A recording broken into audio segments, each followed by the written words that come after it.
Hello नमस्ते, स्वागत छ बबिन फोटोग्राफी युट्युब च्यानलमा भिजा तथा इमिग्रेसन सम्बन्धी जानकारी दिने सिलसिलामा चाहिँ म आज तपाईँलाई थोरै यो भिजा रिलेटेड जुन स्क्यामहरू चलिरहेको हुन्छ मलाई कति साथीहरूले पठाइरहनुहुन्छ। जस्तो तपाईँले स्क्रिनमा देख्नुहुन्छ यस्तो प्रकारको फार्म वर्कको निम्ति, एग्रिकल्चरको निम्ति अथवा होटल रेस्टुरेन्ट्सको निम्ति तपाईँलाई वर्क पर्मिट दिन्छु म, यहाँ आउन सक्छस् त भनेर तपाईँलाई लाइक क्यानाडादेखि, न्युजिल्यान्डदेखि, अस्ट्रेलियादेखि अथवा तपाईँलाई पोल्यान्ड लगायत युरोपियन कन्ट्रीहरूदेखि चाहिँ अफरहरू तपाईँले पाइरहनु भएको हुनसक्छ, देखिरहनु भएको हुनसक्छ। विभिन्न ग्रुपहरू छन् फेसबुकतिर, त्यसै गरी तपाईँलाई कतै न कतैबाट ठोकिने हुन्छ। तपाईँले त्यहाँ नम्बरहरू पाइरहनु भएको हुन्छ र तपाईँले वाट्सएप लगायतका अरू माध्यमबाट चाहिँ तपाईँले कन्ट्याक्ट गर्नुहुन्छ उनीहरूलाई र तपाईँले उनीहरूलाई कन्ट्याक्ट गरिसकेपछि उनीहरूले तपाईँलाई उनीहरू नर्मली प्रोफेसनल्ली त्यो फिल्डमा लागेका हुन्छन्, प्रोफेसनल्ली स्क्याम गरिरहेका हुन्छन्।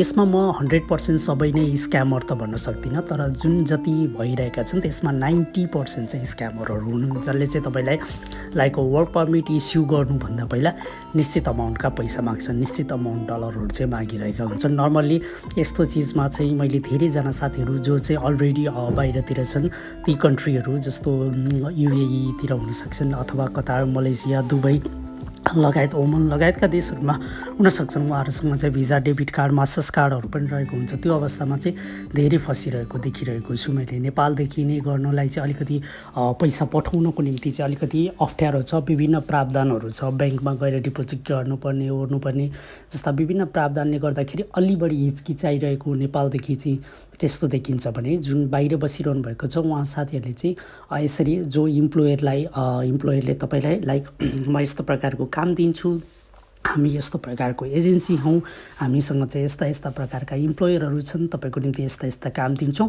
वर्क पर्मिट इस्यु गर्नुको निम्ति यति चार्ज लाग्छ, यति चार्ज हामीलाई पठाइदिए त्यसपछि हामी तँलाई चाहिँ वर्क पर्मिट दिन्छौँ र वर्क पर्मिट पाइसकेपछि त चाहिँ एम्बेसी गएर भिजा अप्लाई गर भन्ने जस्ता कुराहरू बताइरहेका हुन्छन्। त्यो कुरा सरसर्ती रूपमा चाहिँ नर्मल्ली 90%हरू त्यस्ता जुनले तपाईँलाई नम्बरहरू प्रोभाइड गर्छन्, तपाईँलाई वाट्सएपमा केही आफ्नो दर्ता सर्ताका पेपरहरू दिन्छन् र ब्याङ्कको डिपोजिट गर्नको निम्ति डिटेल्सहरू दिइरहेका हुन्छन्। ती 90% चाहिँ स्क्यामर हुन्। ती स्क्यामरहरूबाट अलर्ट रहनु होला।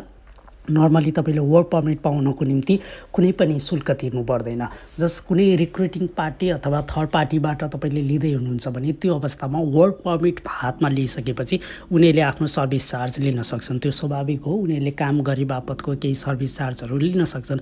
त्यो कुरा तपाईँले आफ्टर वर्क पर्मिटमा त तपाईँले चार्ज पे गर्नुपर्छ। त्यो पनि तपाईँले आफ्नो वर्क पर्मिटलाई ग्यारेन्टी गराएर, इम्प्लोयर जुन वर्क पर्मिटमा सम्पूर्ण डिटेल्सहरू लेखिएको हुन्छ, कुन कम्पनीले तपाईँलाई हायर गर्दै गरिरहेको छ, कुन कम्पनीले तपाईँलाई बोलाउँदैछ, कुन पोजिसनमा बोलाउँदैछ, कुन महिना कुन सालदेखि बोलाउँदैछ, कति स्यालेरीमा बोलाउँदैछ, फुड र एकोमोडेसन्स प्रोभाइड गर्छ कि गर्दैन भन्ने जस्ता कुराहरूलाई चाहिँ तपाईँले ग्यारेन्टी गरिसकेपछि अनि बल्ल तपाईँले लाइक तपाईँको लागि जुन पार्टीले उपलब्ध गराएको छ वर्क पर्मिट, उसलाई चाहिँ वर्क पर्मिट बराबरको चार्ज चाहिँ पे गर्न सक्नुहुन्छ।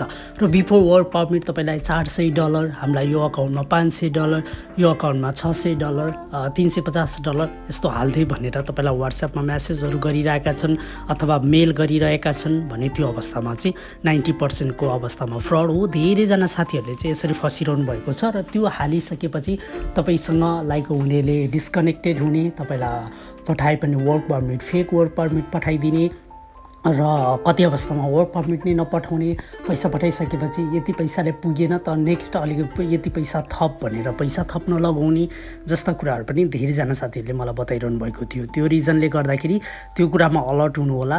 नर्मली इन्टरनेटमा देखिने यस्ता चिजहरू, यस्ता जब अफरको भ्याकेन्सीहरू स्क्यामरहरूले मात्र फैल्याउँछन् र तपाईँ धेरैजना कतिजना फसिसक्नु भएको हुन्छ र भोलि तपाईँको पैसा फसिसकेपछि, तपाईँको पैसा डुबिसकेपछि त्यो पैसा रिटर्न आउँछ भनेर सोच्न पनि सकिँदैन। तपाईँसँग कुनै पनि लिगल अधिकारहरू रहँदैन तपाईँले लड्नको निम्ति। तपाईँले $400-500 बुझाउनु भएको हुन्छ, त्यो $400-500 उठाउनको निम्ति फेरि तपाईँ लिगल्ली लड्न खोज्नुभयो भने त्योभन्दा बढी तपाईँको खर्च हुन आउँछ। त्यो कारणले गर्दाखेरि धेरैजना साथीहरू यो कुरामा गुपचुप बसिरहनु भएको हुन्छन्, धेरैजना साथीहरू फस्नु भएको छ। त्यो रिजनले गर्दाखेरि आजको भिडियोमा मैले अलिकति अलर्ट गर्न खोजेको हो। यस्ता चिजहरूबाट तपाईँहरू बस्नु होला। यस्ता तपाईँको स्क्यामरहरू बिग ती छन्। एग्रिकल्चर, फार्म लोक्समबर्ग लगायतका चिजहरूमा चाहिँ मेनली जुन साउथ एसियन कन्ट्रीहरू नेपाल, इन्डिया, बङ्गलादेश, पाकिस्तान लगायतका देशहरू मानिसहरू जसले चाहिँ सेमी स्किल वर्करहरूले पनि यो चिजहरू गर्न सक्छन्, अनस्किलले पनि गर्न सक्ने भएको कारणले गर्दाखेरि चाहिँ उनीहरूलाई टार्गेट गरेर यस्ता केही ग्रुपहरू चाहिँ सक्रिय एक्टिभ छन्। यो ग्रुपहरूमा कति धेरैजना चाहिँ फेरि यही साउथ एसियन मुल्कै इन्डियन बङ्गालीहरू लगायत हुन्छन् भने कति अवस्थामा चाहिँ उनीहरूले लयरहरूलाई समेत हायर गरेर फरेनरहरूसँग मिलेर यसरी स्क्याम गरिरहेका हुन्छन्। त्यो कारणले गर्दाखेरि पैसा दिनुभन्दा पहिला ख्याल गर्नु होला। आफ्नो ब्याङ्क डिटेल्स ब्याङ्कबाट सजिलै ट्रान्सफर गर्न सकिन्छ, जुन बाहिरबाट हामीले इजिली भिजा कार्ड, मास्टर कार्डबाट ट्रान्सफर गर्न सकिन्छ। ट्रान्सफर गर्नुभन्दा पहिला केही बार सोच्नु होला, ग्यारेन्टी गर्नु होला वर्क पर्मिट लिन ओर्नको निम्ति। तर यो होइन कि 100% सबै रिक्रुटिङ पार्टिजहरूले चाहिँ फेक काम गरिरहेका हुन्छन् भनेर। रियल काम गरिरहेका पनि हुन्छन्, काम गरे बापतको चार्ज लिने रिक्रुटिङ पार्टीहरू पनि हुन्छन्। उनीहरूसँग बुझेर ओरेर काम गर्नु होला र तपाईँलाई लाइक नफस्नु होला यस्ता टाइपको भिजा स्क्याममा।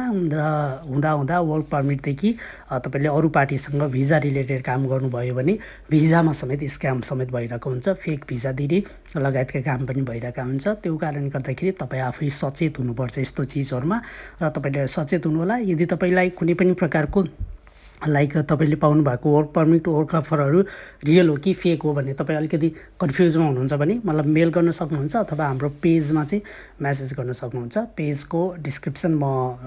पेजको डिटेल्स म डिस्क्रिप्सनमा राखिदिन्छु, त्यहाँबाट हामीलाई सोध्न सक्नुहुन्छ। र भिजा तथा इमिग्रेसन सम्बन्धी यस्तै इन्फर्मेटिभ भिडियोहरू हेर्न चाहनुहुन्छ भने कृपया च्यानलसँग जोडिराख्नुहोला। यस्तै इन्फर्मेटिभ भिडियोहरू म आगामी दिनमा पनि बोकेर